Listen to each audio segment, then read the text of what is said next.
Bonjour étincelle de lumière. Aujourd'hui, nous allons partir dans un autre voyage, une autre méditation. Et c'est une méditation encore très spéciale, toutes les méditations sont spéciales. Et cette méditation, nous allons la faire avec les dragons. Alors des dragons, il y en a de toutes sortes et il y a vraiment une grande multitude de dragons et dans plusieurs dimensions, hein. Ça va de la 7e à la 24e dimension. Donc ce sont des dragons là avec lesquels nous allons nous connecter qui sont de la 7e dimension, qui ont accepté de nous montrer leur monde. Et surtout un dragon en particulier qui va être notre guide, qui est un dragon de l'élément feu, qui m'a demandé de l'appeler par le surnom Kin, donc K-I-N, pour simplifier les choses parce que les dragons des fois ont des noms un peu compliqués. Et donc nous allons partir dans cette méditation très spéciale. Alors je t'invite à te mettre en tailleur assis par terre, ou si tu veux dormir après cette méditation, à t'allonger sur ton lit et à fermer les yeux, hein. Mais de toute façon pour visualiser c'est beaucoup plus simple de fermer les yeux. Voilà, alors une fois que tu es prête, tu peux presser le bouton play et nous allons démarrer. Alors, tu te retrouves dans un endroit très pierreux, hein, c'est un endroit très rocheux avec beaucoup de roches autour de toi. Et tu vois que c'est très aride, il n'y a pas de végétation, c'est uniquement un univers de pierre. Et tu vois dans le ciel arriver un dragon qui est... Alors les dragons ont la capacité de changer de taille, hein. Ils peuvent changer de taille en fonction de la personne ou en fonction de ce qu'ils ont à faire, hein. C'est-à-dire que s'ils ont besoin de faire un soin à quelqu'un ou s'ils ont besoin de faire un soin au niveau d'un lieu beaucoup plus grand, ils ont la capacité de changer de taille. Donc tu vois qu'il arrive et qu'il est relativement petit. Alors c'est pas un bébé dragon bien sûr, hein, mais c'est un dragon d'une taille qui te permet de voir les détails sur sa tête. Donc il se pose et là il te salue il te salue et il te dit de l'appeler Kin. C'est un dragon du feu. Et tu vas pouvoir monter sur son dos. Donc il a une taille relativement importante, mais pas trop importante pour que tu puisses t'accrocher sur lui. Alors il est de couleur rouge et noire. C'est des couleurs... ce sont des écailles, hein, qui recouvrent son corps. Et c'est un peu comme si les écailles étaient brillantes. Donc il y a toujours un peu de doré, hein, dans ces écailles. Et puis il y a aussi quelques parties qui sont noires, comme la tête. Et tu vois qu'il a un œil très grand. Tu peux regarder son œil qui lui est rouge. Et il a l'air impressionnant comme ça.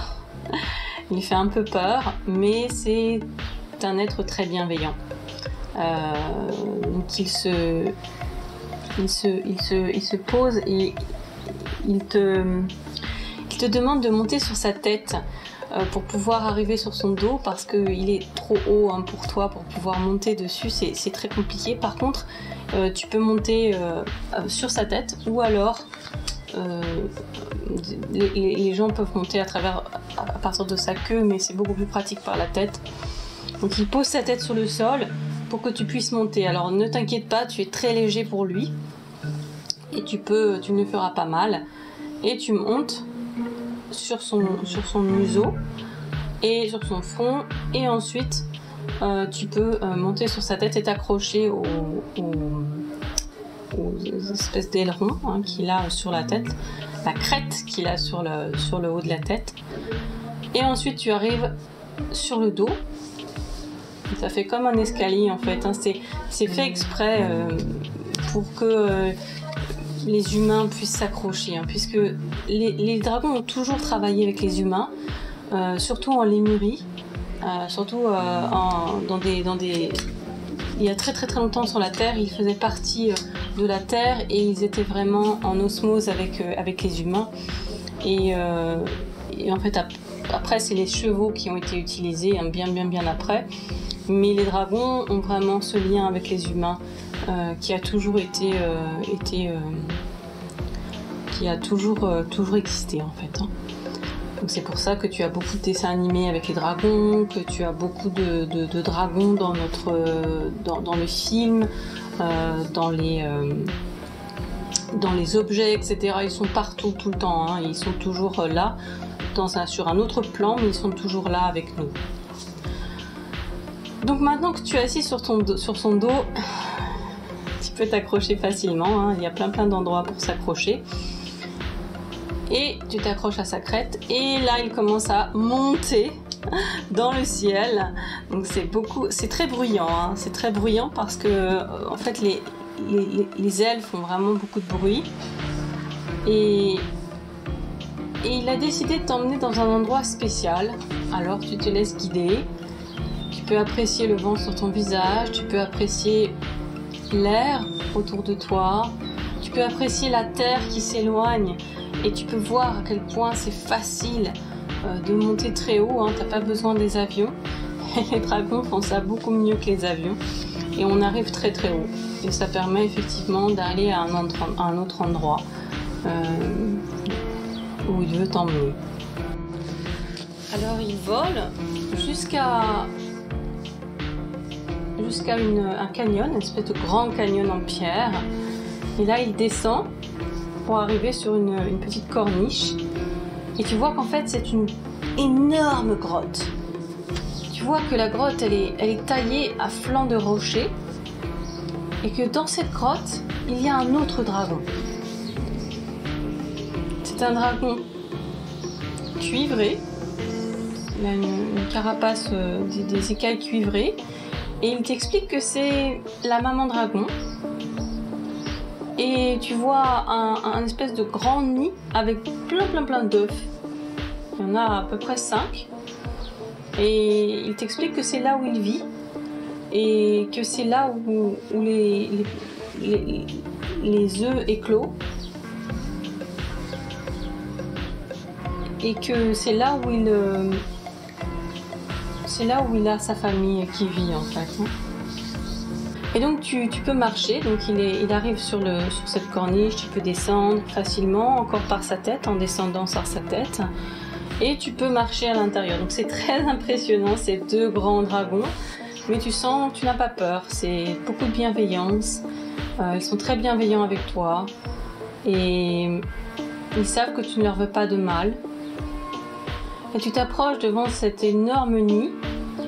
Et tu vois que les œufs sont en train de se craqueler. C'est la naissance des bébés dragons. C'est pour ça qu'ils voulaient te montrer. Parce qu'il voulait te montrer la naissance des bébés dragons. Tu vois que l'œuf est en train de se craqueler et que il y a une petite tête qui émerge et tu vois que c'est un bébé dragon qui lui est tout rouge. Il te regarde avec son œil jaune et tu peux voir que il sort du nid et il vient te regarder. Donc là il est à ta taille, hein. Donc c'est très intéressant pour toi parce qu'il est à ta taille. Tu peux le regarder, tu peux le toucher le front, tu peux le toucher le museau, tu peux regarder ses ailes qui ne sont pas encore bien formées, qui sont pas encore déployées. C'est un moment très émouvant de ce bébé dragon qui vient de naître et que la personne qu'il faut en premier, c'est un petit humain. Tu vois qu'il avance, qu'il marche et il te dit que tu deviens son ami, que si tu veux, ce petit dragon qui va grandir, tu pourras l'appeler. tu pourras devenir son ami. Et que, comme tu es la première personne qu'il a vue en sortant de son œuf, il a une connexion particulière avec toi. Il dit comme le film où le personnage a un dragon, toi aussi tu peux avoir un dragon, toi aussi tu peux l'entraîner, tu peux lui apprendre des choses, le nourrir, lui donner des choses. La nourriture qu'ils préfèrent le plus, c'est le miel. Alors ils ne mangent pas le miel parce qu'ils ne sont pas sur la même vibration, la même dimension, mais ils absorbent l'énergie du miel. Donc si tu veux lui donner à manger, tu peux l'appeler et lui donner du miel. Il est adorable. Il se met sur le sol, il s'allonge sur le sol et tu peux monter sur son dos, mais bon, vous avez la même taille, donc c'est quand même pas proportionné, mais quand tu auras la taille, il aura une taille plus grande, tu pourras l'appeler, monter sur son dos et refaire cette méditation. Avec ce dragon, ce bébé dragon qui aura grandi. Alors il t'explique que tous les dragons, le papa dragon continue d'expliquer que tous les dragons de sa famille sont des dragons du feu, c'est-à-dire qu'ils s'occupent de l'élément feu. Il y a 4 éléments sur la terre, il y a l'eau, l'air, le feu et la terre. Et chaque dragon s'occupe d'un élément particulier. Et cette famille s'occupe de l'élément feu. Alors il veut te montrer qu'est-ce qu'il fait pour la terre, pour l'élément feu. Et donc il te propose de remonter sur son dos et de t'emmener dans un autre endroit. Donc tu peux dire au revoir au petit bébé dragon. Tu as créé une connexion particulière avec lui et tu pourras revenir le voir. Tu pourras aussi l'appeler. Pour le moment, le dragon King veut te montrer autre chose. Donc tu remontes sur son dos en montant sur sa tête, tu t'assois et il s'approche de la corniche, il repart vers l'extérieur. Mais cette fois-ci, au lieu de monter, il descend. Il descend dans le canyon, dans les profondeurs, et il passe par donc c'est très étroit, mais en changeant de position, il arrive à descendre dans les failles. Il descend très très vite. Il descend très très vite. Et tu arrives dans une cavité, on va dire. C'est très haut de plafond. Et tu vois de la lave. Et cette lave, c'est le sang de la terre. C'est ça qui fait vivre la terre. C'est ça qui fait bouger les plaques de la terre. Et il te dit que oui, il peut cracher du feu. Oui, c'est une capacité de beaucoup de dragons de cracher du feu, mais c'est surtout parce que c'est utile pour raviver la flamme, pour raviver l'élément feu, qui est aussi important, parce que le feu, ça consume. Le feu, ça consume tout ce qu'on ne veut plus. Hein. Quand tu fais un feu, tu peux mettre des choses que tu veux faire brûler. Par exemple, tu peux mettre du carton que tu n'utilises plus. Et il dit en fait que l'élément feu est important dans notre vie et sur la Terre aussi. Et que cet élément feu, il est considéré comme dangereux par les humains. Alors qu'il aide beaucoup de gens. Il peut être utilisé pour brûler, pour chauffer, pour se chauffer, pour cuire les aliments. Mais également, c'est le sang de la terre, il dit. Donc ça ne fait pas partie du cœur de la terre, hein, qui a autre chose à l'intérieur de la terre. Mais en fait, c'est comme la partie juste en dessous de la croûte terrestre. Et cette lave, elle a besoin de circuler. Comme le sang en fait, des êtres humains ont besoin de circuler, le feu a besoin de... la lave, ce feu liquide en fait, hein, il dit liquide, a besoin de circuler dans tous les endroits de la Terre pour irriguer la Terre, pour qu'il amène des éléments partout dans la Terre. Et des fois, quand il y a un trop plein, ça fait des éruptions de volcans. C'est ça en fait, hein, les éruptions de volcans. C'est quand il y a trop plein de choses, d'informations sous la Terre, et que ça fait une pression qui fait que la pression doit s'évacuer par des trous, donc par la Terre.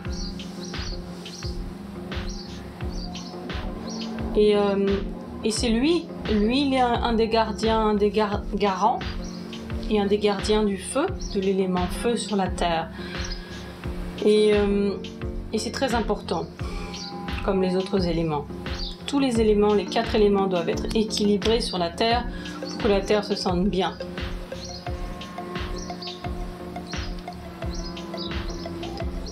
Donc tu peux observer d'en haut, hein, vous êtes quand même assez en hauteur, vous pouvez voir, et donc il t'a expliqué tout ça. Il vole rapidement, hein, ça remonte jusqu'à la surface du canyon, et tu vois qu'est-ce qu'il fait pour la Terre, pourquoi est-ce qu'il est important, pourquoi les dragons sont importants.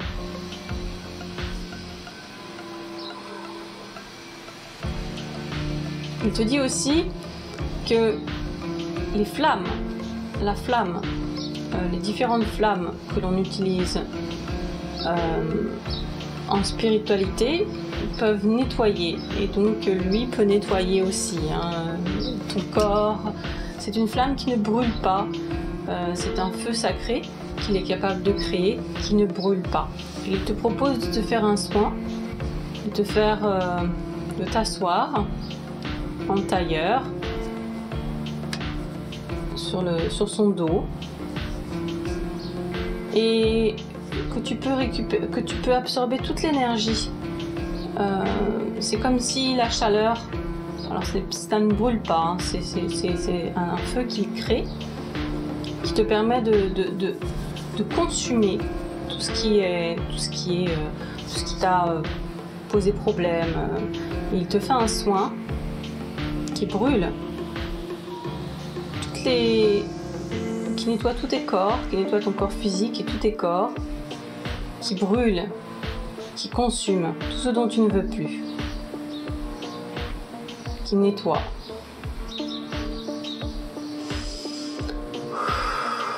Tu peux inspirer, expirer.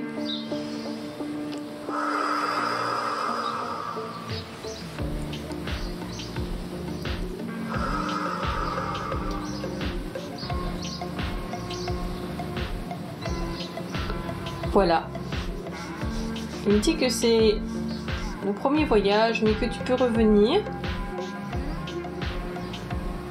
et qu'il pourra te montrer d'autres choses dans une autre méditation.